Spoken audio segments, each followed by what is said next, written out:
secara langsung. Dalam rangka memaksimalkan kinerja Pusat Pengembangan Ekoregion, maka Wali Kota Makassar Muhammad Ramdan Pomanto meresmikan gedung P3E Makassar yang terletak di Jalan Perintis Kemerdekaan.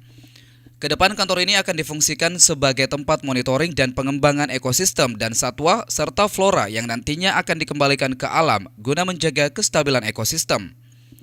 Menurut Wali Kota Makassar Dani Pomanto, dirinya sangat mengapresiasi kegiatan yang dilakukan oleh Pusat Pengembangan Ekoregion.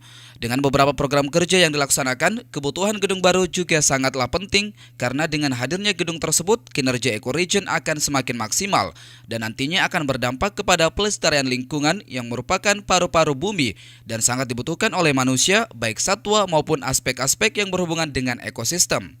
Secara natural, secara ilmu lingkungan hidup, penghargaan terhadap orang-orang yang berjasa bagi ilmu lingkungan hidup, itu juga bahagian yang luar biasa daripada ilmu lingkungan hidup. Kenapa?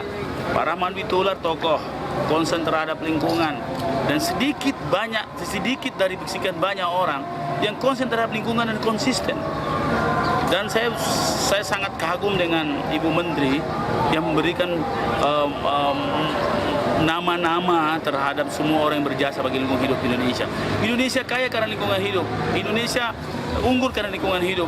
Maka kita harus pelihara lingkungan hidup kita. Karena itulah kekayaan yang sesungguhnya, karena kekayaan dunia. Oksigen diproduksi di sini. Dalam peresmian ini juga dilaksanakan penanaman pohon dan pelepasan beberapa jenis burung sebagai simbol gerakan nyata pelestarian lingkungan. Irfan P. Putra, Fajar TV.